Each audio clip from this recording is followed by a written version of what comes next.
Louisiana, September 1944.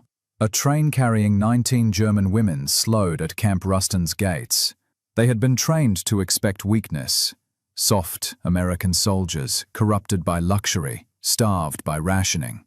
Instead, the guards who stepped onto the platform stood 6 feet tall, shoulders broad as doorframes, moving with the easy confidence of men who had never known hunger.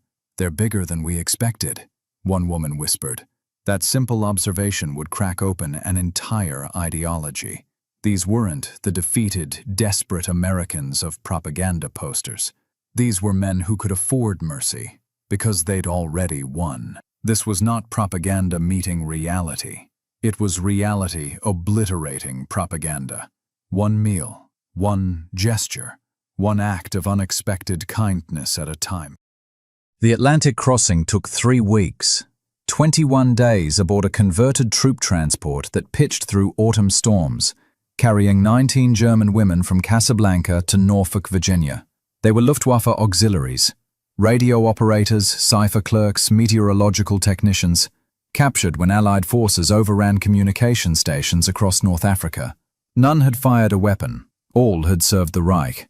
Now they huddled in a converted storage hold below deck, sick from the rolling waves, terrified of what awaited them on the far shore. Erika Schneider, 24 years old, radio operator from Munich, had been raised on certainty. Since age 12, her education had been controlled by a regime that taught one unshakable truth. Germany represented civilization's peak. Enemies were inferior by definition. Americans especially, racially mixed, morally corrupt, physically soft, dependent on machines because they lacked German discipline and strength. The propaganda had been relentless. Cartoons showing small, cowardly soldiers. Stories of American brutality toward prisoners. Images of a nation weakened by luxury, unable to endure real hardship. Erika had believed it. Why wouldn't she? It was all she'd ever been taught. But when the ship docked at Norfolk in mid-September 1944, the first crack appeared. The processing facility was concrete and chain link. Guards with rifles who spoke no German. Professional, distant, not cruel. They were photographed, fingerprinted, examined by military physicians who worked with clinical efficiency. No beatings, no humiliation, just bureaucracy. Then they were loaded onto a train heading west, and the real shock began. Through the windows they watched America scroll past. They had expected ruins. Surely a nation at war would show signs of sacrifice. Instead, cities blazed with light even at night. Farms stretched to horizons, barns full, cattle fat.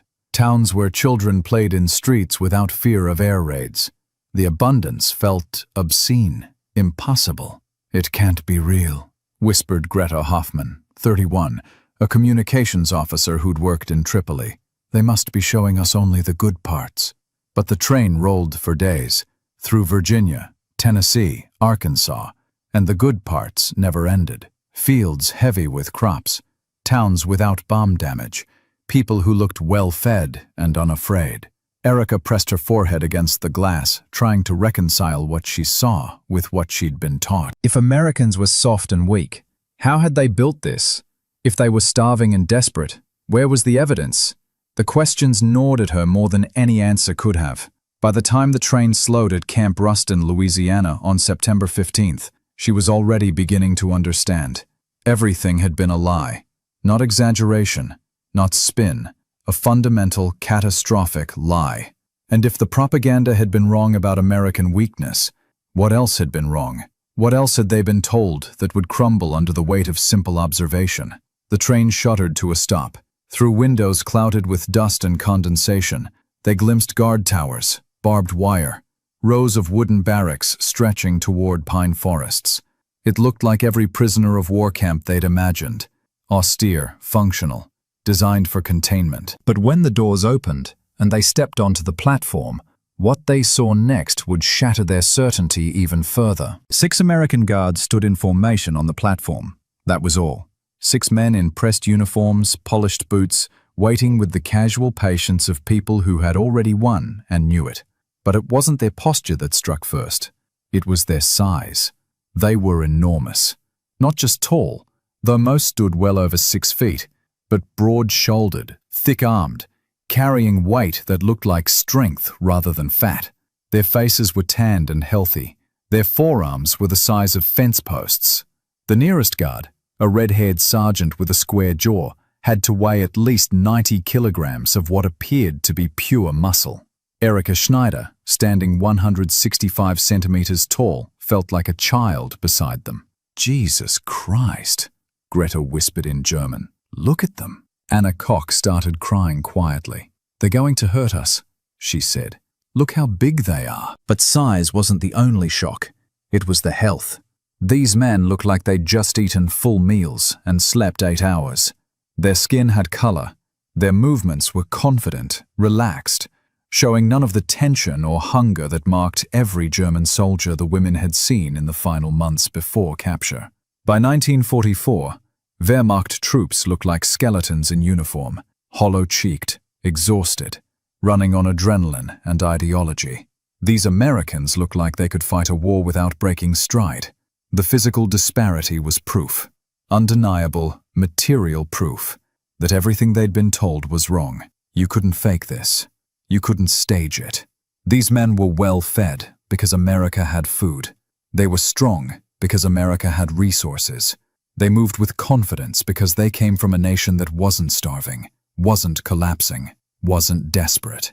The propaganda had shown Americans as small, weak, dependent on technology to compensate for physical inferiority.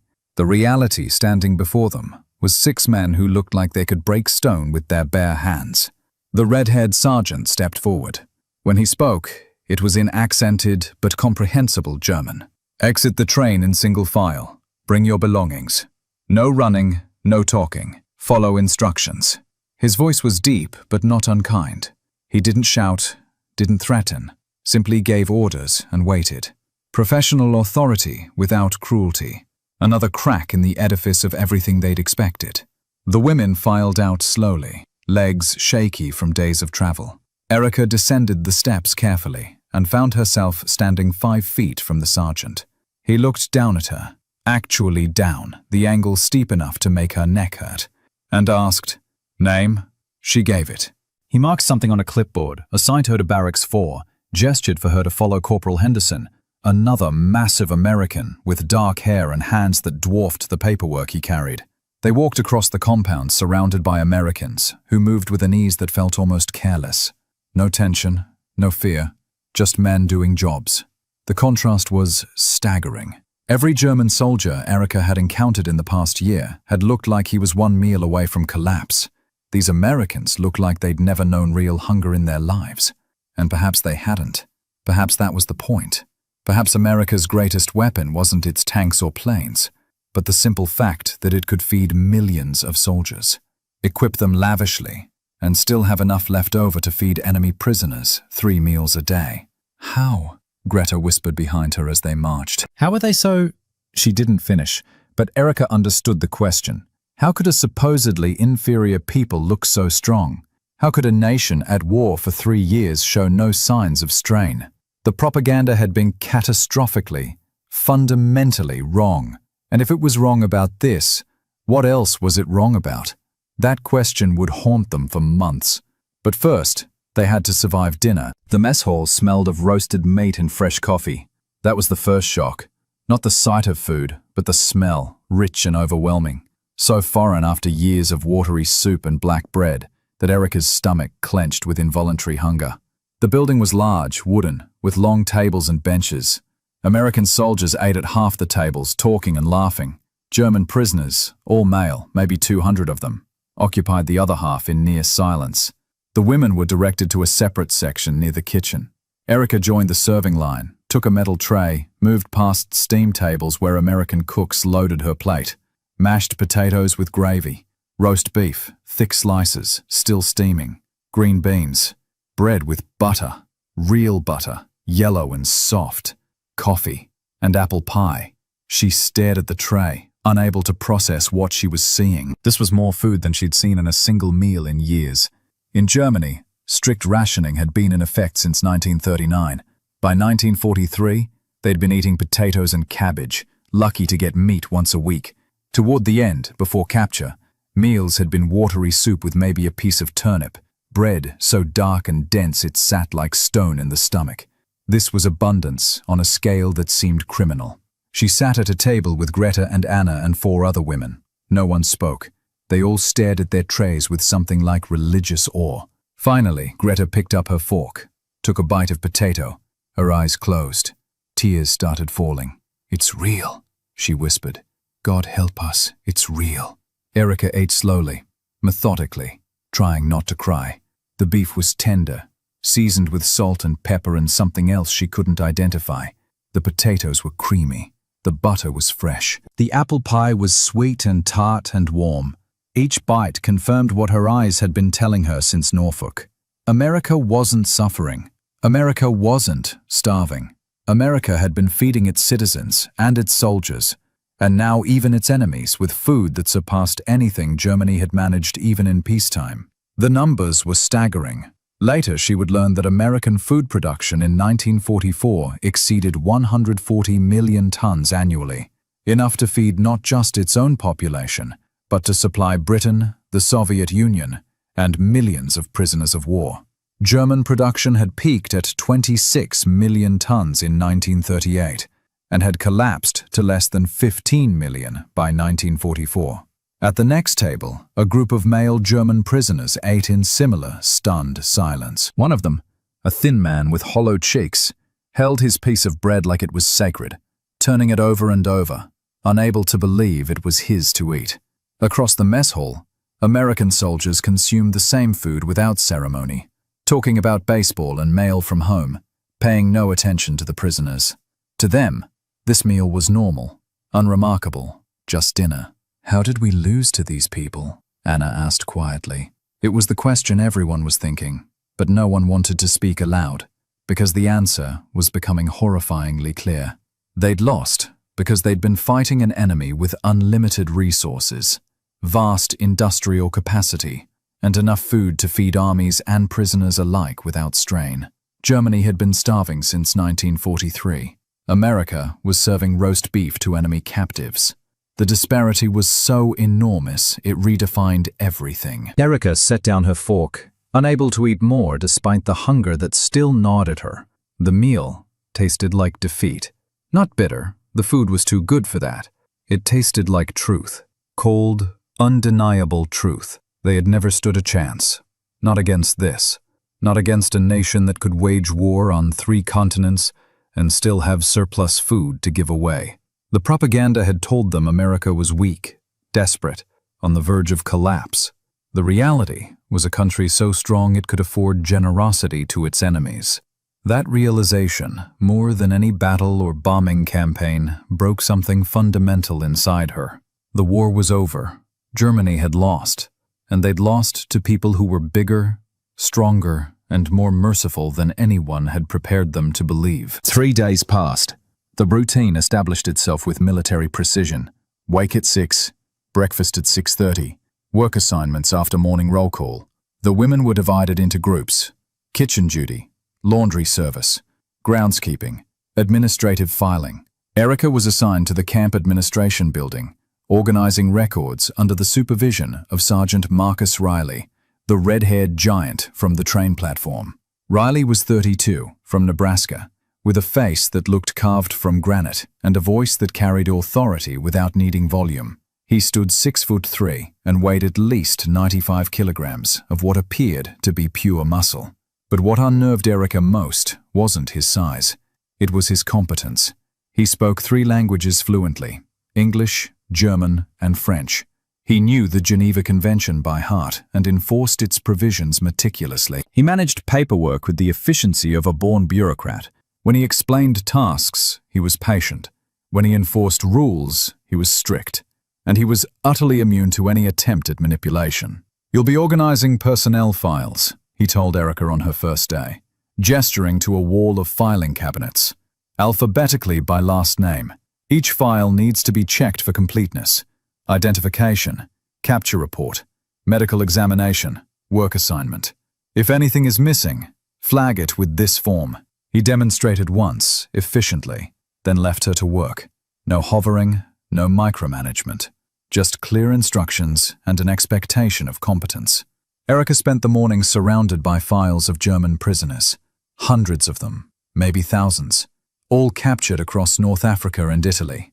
All now held in camps scattered across America. Reading through them was like witnessing the collapse of everything she'd believed.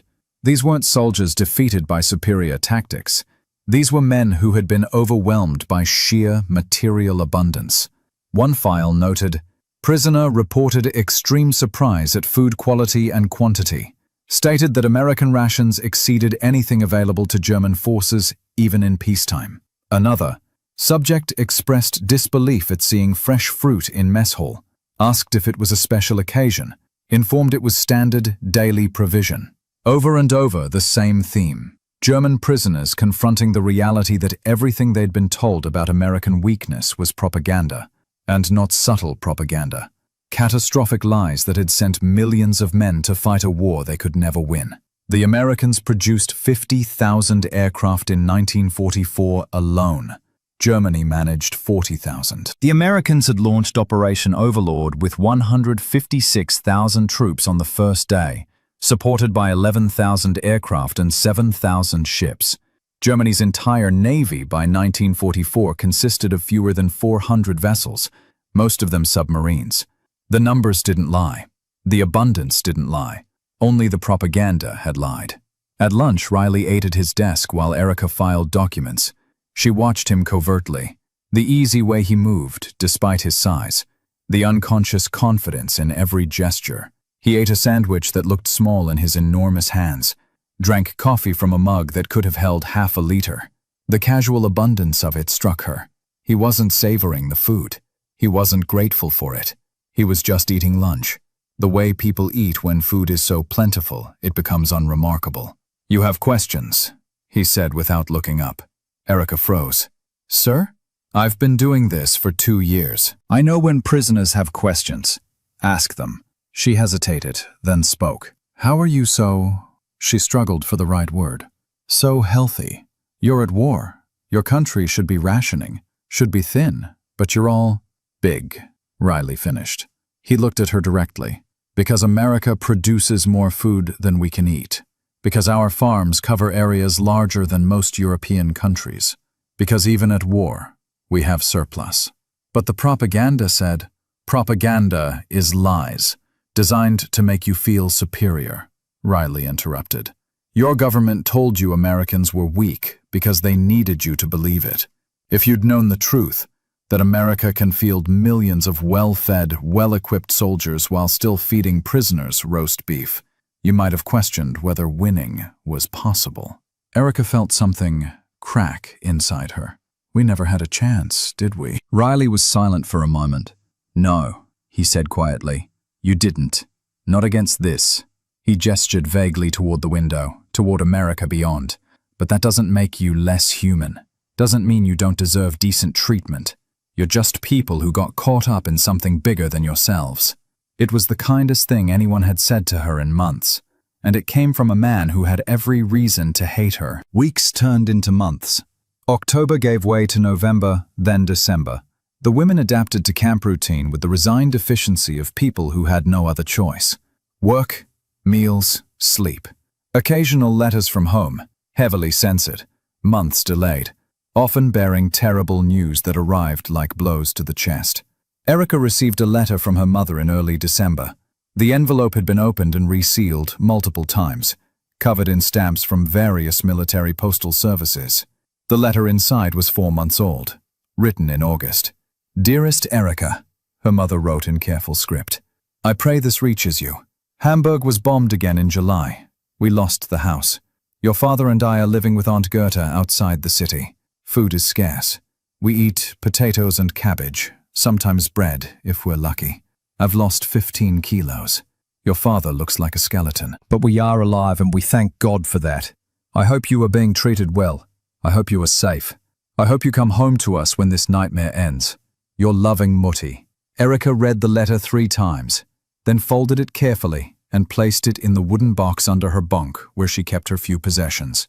Her mother was starving. Her father was starving. Her city was ruins. And she was eating 3 full meals a day. working in a heated office, sleeping in a clean barracks. The guilt was crushing, made worse by the fact that she was grateful to be here rather than there. What kind of daughter felt relief that her parents were suffering while she was safe? That evening, she stood outside the barracks in cold air that felt sharp against her face. The compound was quiet. Guard towers rose against a sky full of stars. Somewhere in the distance, a radio played music. American jazz, smooth and complex and utterly foreign. Sergeant Riley walked past on his rounds, saw her standing there, paused. "You all right, Schneider?" "I received a letter from home." Riley waited. "My parents are starving. My city is ruins. And I'm here eating roast beef. Warm. Safe." She looked at him. "How is that fair?" Riley considered the question seriously. "It's not," he said finally. "War isn't fair. You're experiencing the consequences of decisions your government made years before you were old enough to question them. Your parents are experiencing the same consequences. It's all profoundly unfair. But you're treating us well," Erica said. "Better than we treated your prisoners, probably." "Why?" "Because your government being wrong doesn't mean we have to be," Riley replied simply. "Because we're trying to build a world where wars end and people go home and life rebuilds. Can't do that if we dehumanize everyone we fight. Can't build peace by creating more hatred." He paused, seemed to debate something, then continued. "My brother was at Normandy. He's dead. Your military did that. But you personally didn't do it. You filed paperwork and encoded weather reports. Should I hate you for that? Should I starve you? What would that accomplish except making me as bad as the people we're fighting against?" Erica had no answer. She stood in the cold, feeling small and confused and profoundly displaced from everything she'd once believed. December brought unexpected developments. The camp chaplain, a Lutheran pastor from Wisconsin who spoke fluent German, organized Christmas services for the prisoners. He also arranged for the Red Cross to deliver packages. Books, playing cards, writing materials, small luxury items like chocolate and soap. The packages arrived on December 20th, distributed during evening formation. Each prisoner received identical contents: a bar of chocolate, a tablet of good soap, a pack of playing cards, 3 sheets of writing paper with envelopes, and a small book in German. For the women, the books were poetry collections. Goethe, Rilke, Heine. Erica held her Rilke volume carefully, running fingers over the cover. She hadn't held a book in nearly a year. The simple act of ownership, of being given something beyond bare necessities, felt disorienting. "Why?" Greta asked aloud, speaking the question they all felt. "Why give us these things?" No one had an answer, but on Christmas Eve, the answer became clearer. The mess hall was decorated with paper chains and a small pine tree someone had cut from the forest.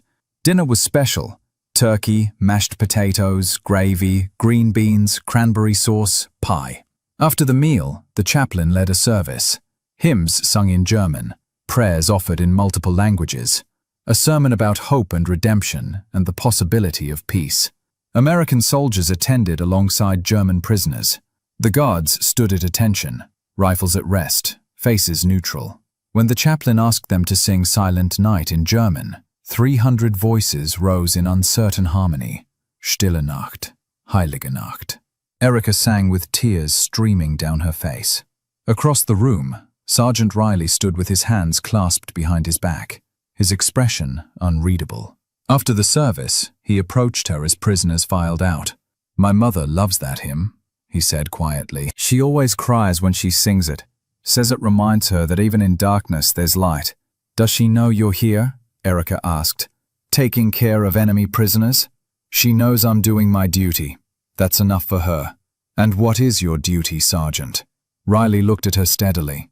"My duty is to remember that you are human beings, that you have mothers who love you, and homes you want to return to, that treating you decently isn't weakness, it's strength. It's choosing to be better than the worst things we've seen." He walked away before she could respond, leaving her standing in the cold, with the echo of hymns in her ears and the weight of his words pressing on her chest. This wasn't propaganda. This was reality. And reality was more complex, more merciful, more fundamentally decent than anything she'd been prepared to believe. January 1945 brought news of German collapse. The failed Ardennes offensive, the Soviet advance across Poland, cities falling one after another. In the camp, prisoners listened to radio broadcasts with growing despair, understanding that defeat was no longer a possibility, but a certainty. Erica worked through it all, filing documents, organizing records, trying not to think too hard about what each file represented. Another German soldier captured, another life disrupted, another family waiting for word that might never come. One afternoon in late January, Riley called her into his office. He sat behind a desk covered in paperwork, looking tired. "Sit down, Schneider." She sat, nervous. Had she done something wrong? "I've been reviewing your file," Riley said. "You were a radio operator, meteorological communications, low-level work, no evidence of direct participation in combat operations or," he hesitated, "other activities." Other activities. She knew what he meant. The camps, the atrocities, the things they were all learning about now as American newspapers circulated through the compound, carrying photographs and reports that made her want to vomit. "I didn't know," she said desperately. "I swear I didn't know." "I believe you," Riley interrupted. "Most people didn't know, or didn't want to know. There's a difference, but it's smaller than you think."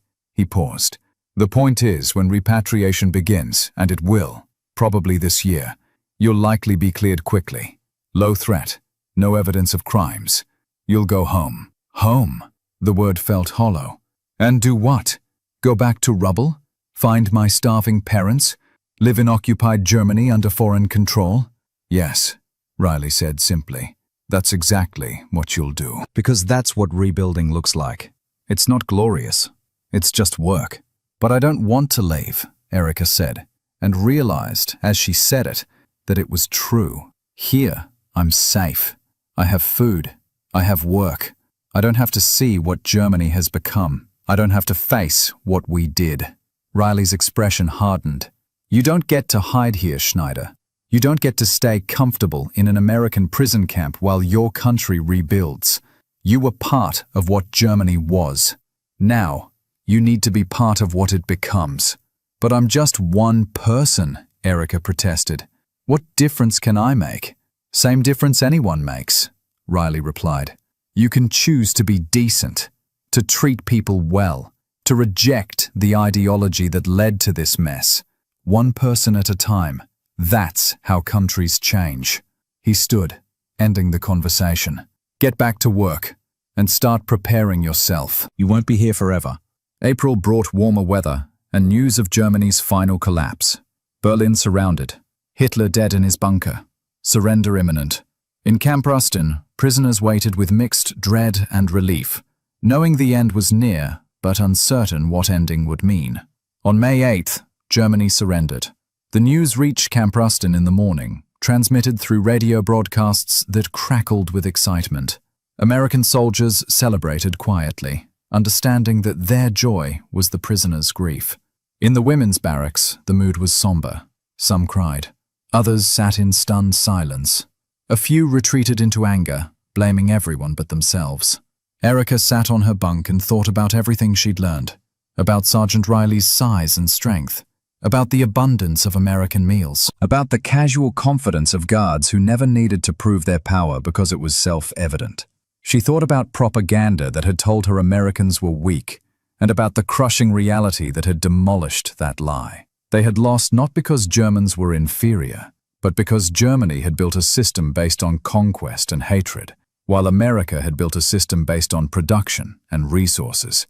The difference wasn't racial or moral, it was material. And in war, material differences were everything. That evening there was no celebration in the camp, just quiet routine. Dinner, roll call, lights out. Riley stopped by where Erica was working late.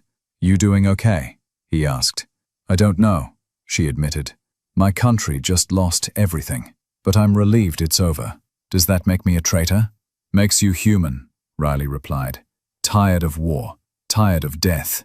Wanting to rebuild. That's not betrayal, that's survival." July 1945. Repatriation orders came through. The women of Barracks 4 were scheduled for transport to New York. then by ship to Bremerhaven, then dispersal to their home regions under occupation authority supervision. Erika packed her few possessions: the Rilke book, letters from her mother, photographs given to her by American guards who had decided she was worth remembering. Everything fit in a small canvas bag. The night before departure, the women gathered in the barracks for a final evening. Some talked about what they'd find at home. Others made plans to stay in touch, though everyone knew those plans would probably fail. Greta cried. Anna was silent.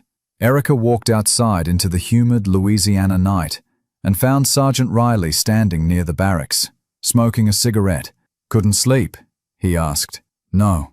He offered her the cigarette. She took it, dragged smoke into her lungs even though she'd never smoked before. "I want to thank you," she said, "for treating us like people, for being," she struggled for the word, "bigger than you needed to be." Riley smiled at the phrasing. "We're all bigger than we need to be. That's the point. We choose how to use that size, cruelty or kindness, oppression or mercy. You chose mercy. We chose to act like decent people, even toward enemies. That's not mercy. That's just being human." They stood in silence, listening to cicadas sing and distant thunder rumble across pine forests. "What will you remember about us?" Erika asked. Riley thought about it.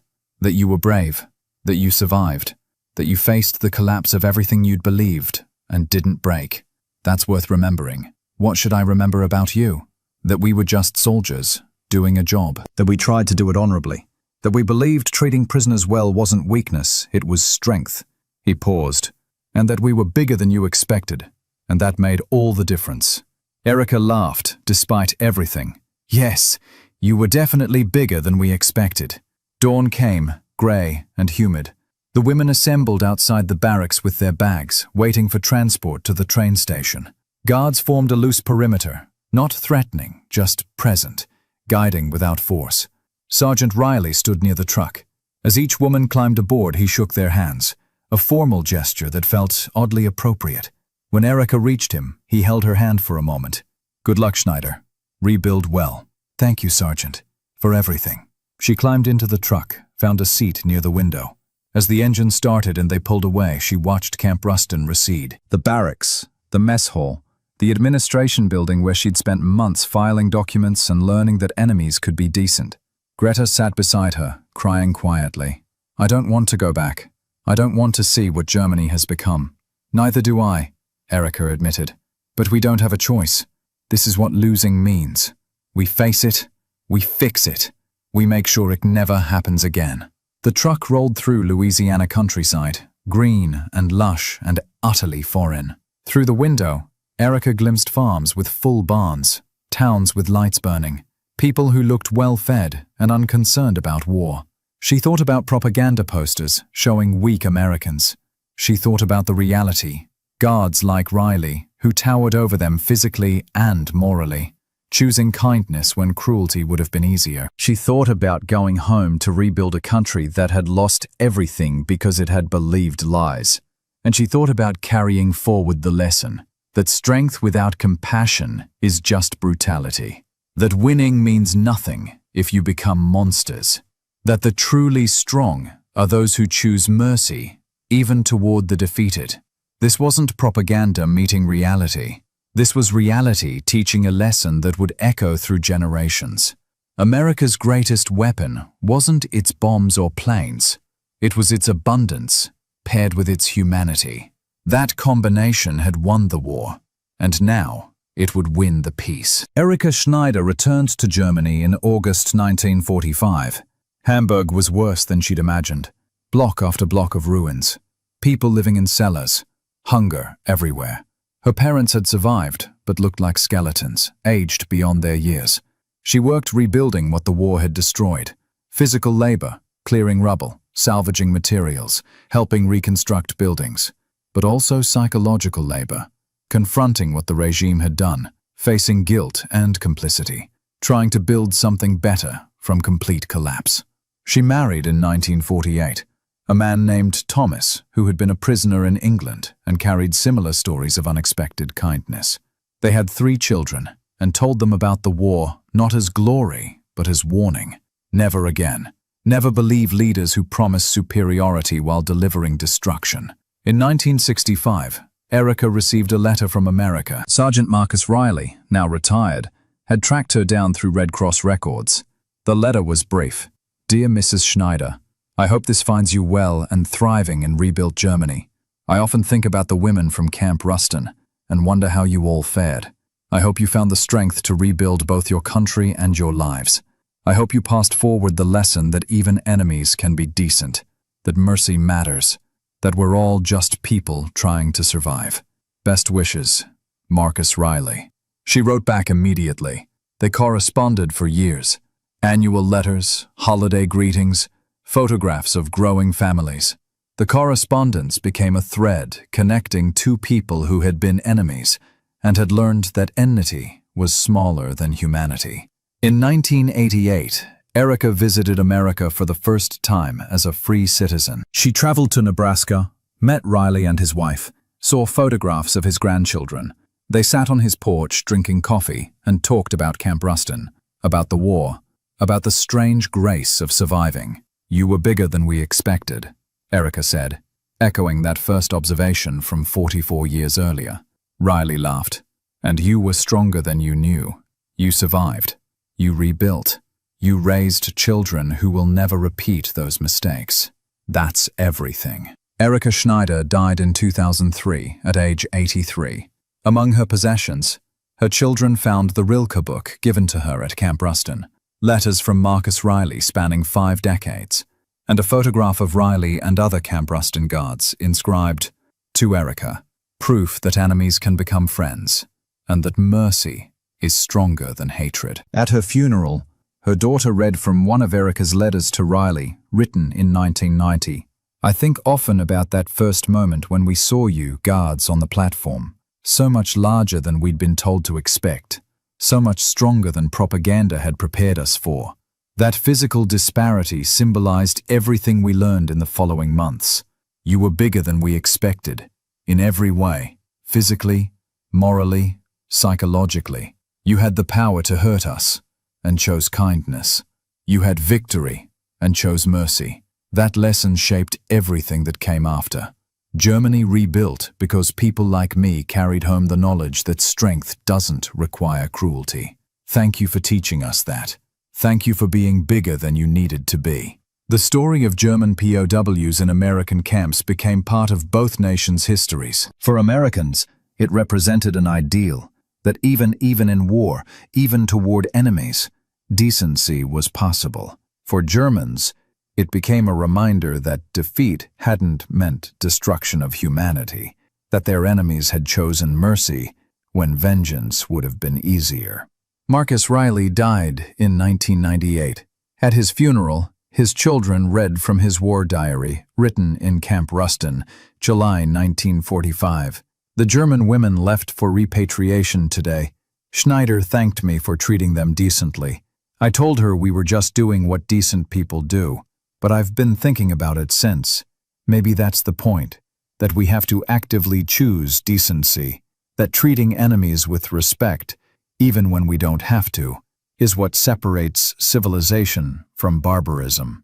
I hope they remember us as people who were strong enough to be kind." In the end, America's greatest weapon was not its bombs, but its abundance, paired with humanity. They were bigger than expected, and that made all the difference. The lesson echoed forward through generations.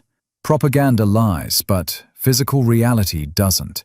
When you tell people their enemies are weak, and those enemies turn out to be strong and merciful, the cognitive dissonance shatters belief systems.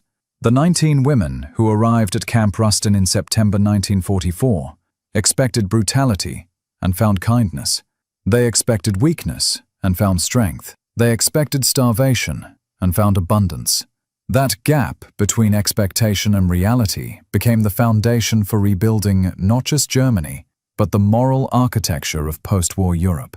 Strength without compassion is merely brutality. Victory without mercy is hollow. The truly powerful are those who can afford kindness to the defeated. America proved that in wooden barracks and mess halls across Louisiana, one meal, one gesture, one act of unexpected decency at a time. They were bigger than expected in every way that mattered.